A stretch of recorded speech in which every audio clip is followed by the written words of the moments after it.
E então, esse é o segundo tópico da mensagem. O que acontece quando confessamos os nossos pecados? Na verdade, irmãos, Deus, Ele nos abençoa, em primeiro lugar, com a saúde física, porque o bem-estar físico, muitas vezes, não é sempre, mas muitas vezes está intimamente ligado ao perdão de pecado. E aqui nós vemos no Salmo 32:5 e também no Salmo 103:3, que são salmos de Davi, né? E ele vai dizer assim, Salmo 103, versículo 3. Ele aqui se referindo a Deus, é quem perdoa todas as tuas iniquidades, quem sara todas as tuas enfermidades. Glória a Deus. É Deus quem faz isso. Especialmente quando recebemos o perdão do nosso pecado perante o Senhor, não é? Quando olhamos no Novo Testamento, o ministério do Senhor Jesus Cristo, nós vemos lá que Jesus perdoou os pecados de um homem paralítico, lá em Cafarnaum, conforme está escrito em Mateus 9, de 1 a 8. E logo em seguida, após o perdão, o paralítico passou a andar. Jesus, em resposta a alguns escribas, Jesus disse em Mateus 9:5, ele disse: qual é mais fácil dizer, estão perdoados os teus pecados, ou dizer, levanta-te e anda? E aquele homem foi curado e o Senhor, nosso Deus, foi glorificado. Irmãos, quando somos perdoados, a Bíblia vai dizer que a tristeza se transforma em alegria, né? Quando você vê uma pessoa que é muito triste, que é muito amargurada, que é muito melancólica, que, sabe, é muito ressentida, muitas vezes, ou algumas vezes, por trás disso existe o pecado, né? É necessário confessar esse pecado para que a alegria volte. O salmista Davi viveu esse drama, né? Depois do pecado ele ficou triste, né? Ele ficou com medo até de perder a salvação. E que ninguém perde a salvação, uma vez salvo, salvo para sempre. Diz a Bíblia no Salmo 51, verso 12, ele vai dizer que de fato Davi foi abençoado por Deus depois que ele confessou, né? Ele se dirige a Deus e ele pede: restitui-me a alegria da tua salvação e sustenta-me com o espírito voluntário, né?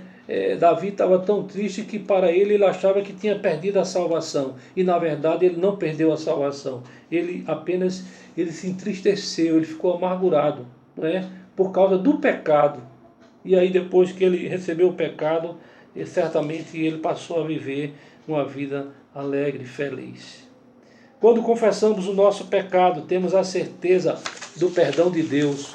Que coisa maravilhosa, não é, irmão? Saber que quando confessamos, nós sentimos, nós percebemos de que de fato Deus nos perdoou. Nós podemos ver isso lá no Salmo 32, verso 5. Né? São palavras do salmista Davi. Confessei-te o meu pecado e a minha iniquidade não mais ocultei.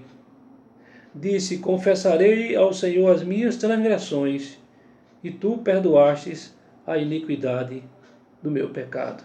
Então Davi teve toda a consciência e compreensão, depois que ele confessou ali perante o profeta Natã e diante de Deus, ele pôde sentir um refrigério na alma, ele ele começou a sentir a alegria no coração, né? E diz a Bíblia que ele vai dizer que o meu pecado e a minha iniquidade, né? Fazendo entender aqui que há uma coisa muito importante a ser observada quando fala do perdão da iniquidade. A iniquidade é o pecado que consiste em não reconhecer a igualdade de direito a cada um, não é? Isso é iniquidade. Irmãos, quando confessamos o nosso pecado a Deus, voltamos a ter comunhão com o Senhor e com os nossos irmãos, com o nosso próximo, né? É o que vai nos dizer a palavra de Deus aqui através do 1 João capítulo 1. Você pode ver aí 1 João capítulo 1, do verso 7 ao 9, né? Quando nós confessamos, o Senhor nos perdoa e, de fato, nós passamos a viver uma vida de comunhão com Ele e com os nossos irmãos. Diz o texto, 1 João capítulo 1, do verso 7 ao 9. Se, porém, andarmos na luz, como Ele está na luz, mantemos comunhão uns com os outros e o sangue de Jesus, seu Filho, nos purifica de todo pecado. Se dissermos que não temos pecado nenhum, a nós mesmos nos enganamos e a verdade não está em nós. Se confessarmos os nossos pecados, Ele é fiel e justo para nos perdoar os pecados e nos purificar de toda injustiça. Glória a Deus. Irmãos, como é importante confessar, não é? Não guarde. Se você tem alguma coisa a revelar diante do Senhor, faça isso para que você possa ver Deus restaurando a sua vida, Deus trazendo alegria para você, Deus sarando as suas enfermidades, Deus abençoando a sua casa, a sua família, né? Confesse. Davi confessou, mas ele precisou ser confrontado.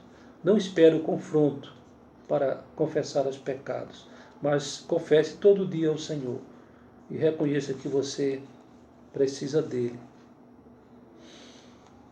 Finalmente, irmãos, em terceiro lugar, podemos observar na Bíblia vários exemplos de homens de Deus que confessaram seus pecados, né? E voltaram a viver em plena comunhão com o Senhor, né?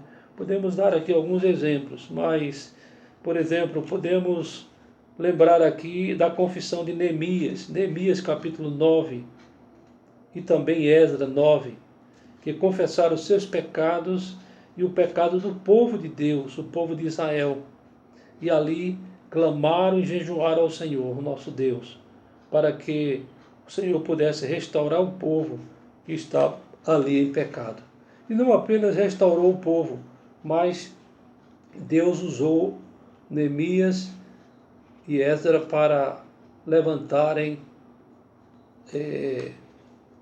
o muro de Jerusalém, né? Jerusalém foi toda destruída, mas Deus usou esses homens para, junto com o seu povo, reconstruir a cidade de Jerusalém que havia sido destruída. Uma outra pessoa que confessou foi essa que nós falamos, foi a confissão de Davi. Davi, ele escreveu, falando do pecado, Salmo 32 e Salmo 51, né? E ele teve outros salmos. E no Salmo 32 e 51, nós vamos ver que Davi é um exemplo muito bom, né, de alguém que clamou a Deus com o coração arrependido dos seus pecados, e esse clamor ao Senhor fez com que Deus restaurasse a vida de Davi, a vida dele espiritual, a vida dele física, né? E ele pôde ver o quanto é maravilhoso alguém confessar os seus pecados ao Senhor, não é? Porque o profeta Natan disse que Deus perdoou o pecado de Davi, porque Deus viu que foi com sinceridade, não foi da boca para fora, mas foi do coração, do mais íntimo do seu ser, não é? É assim que devemos confessar às vezes, muitas vezes, os nossos pecados. E por fim, irmãos, eu quero lembrar aqui do filho pródigo. O filho pródigo, ele também tomou uma atitude de confessar os seus pecados. Diz a Bíblia que, em Lucas, capítulo 15, verso 21, que o filho pródigo, aquele jovem que vivia com seus pais, que tinha um irmão, ele achou que deveria viver a sua vida dissolutamente, pediu sua herança, o pai até deu, e ele foi e gastou tudo, e depois, arrependido, voltou. E o filho pródigo é como se fosse um pecador, qualquer um pecador arrependido. E o pai significa ou simboliza Deus, não é? Diz o texto que ele disse: Pai, pequei contra o céu e diante de ti, já não sou digno de ser chamado teu filho, não é? Então veja